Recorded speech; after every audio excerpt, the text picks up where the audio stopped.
Shalom, Nawathan, Kal Halalim, Wahawadla, Abanawa, Yahweh, Bahasham, Yahushai, Bahasham, Rachaha Kodash.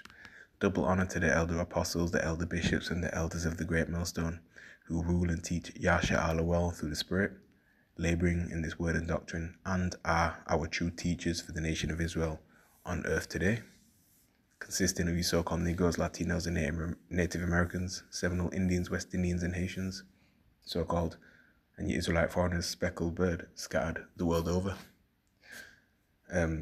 Salutes to you brothers pushing this gospel, this good news, all over the planet, and risking your life for Yahweh, why Yahweh Shai's sake. Yahweh Ratazah, Lord willing, this lesson is edifying. Lord willing, there's no disruptions, just that break right now on the plantation, okay? There's no one where I'm at.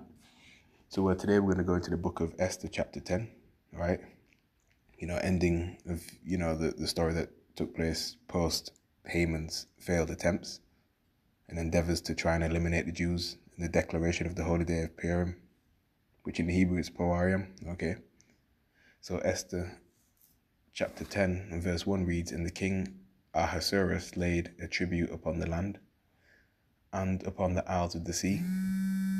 Bear with me if there's any distractions or anyone coming in or something, okay? Verse 2, "And all the acts of his power and of his might, and the declaration of the greatness of Mordecai, whereunto the king advanced him, are they not written in the book of the chronicles of the kings of Media and Persia?"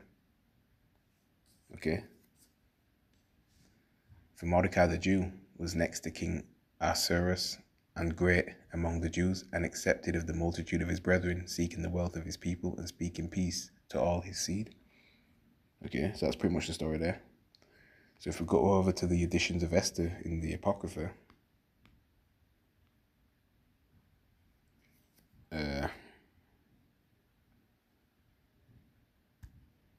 we'll start editions of Esther chapter 10 and verse 4. We'll start from there. It's like a continuation of Esther chapter 10 in the Old Testament. The Apocrypha is a part of the Old Testament as well. Okay, so it carries on. Verse 4. "Then Mordecai said, God hath done these things. For I remember a dream which I saw concerning these matters, and nothing thereof hath failed." All right, the editions of Esther are not in chronological order, in time order. Okay, they're not.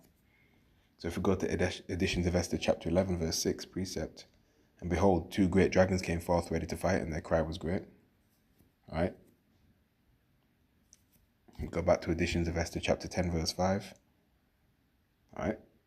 Verse 6, "A little fountain became a river, and there was light, and the sun, and much water. This river is Esther, whom the king married and made queen."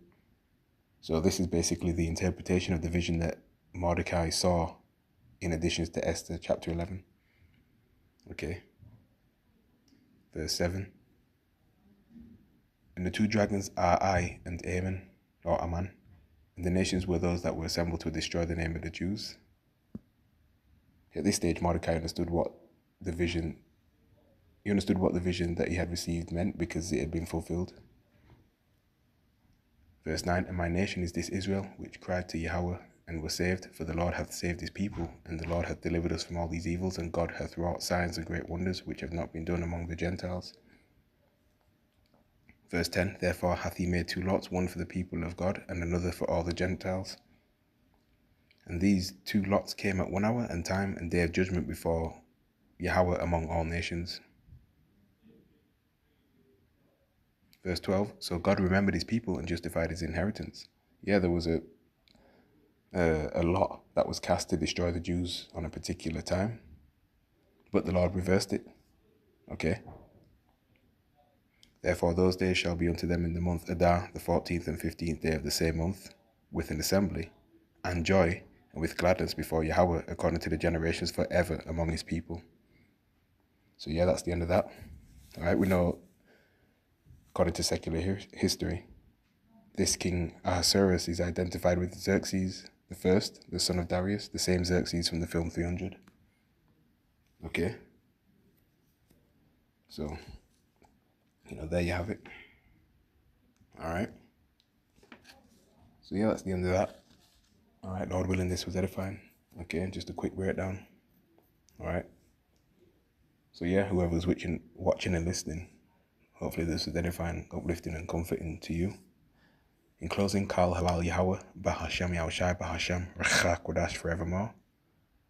So what again for tuning in. Alright, double honor to the elder apostles, the great millstone.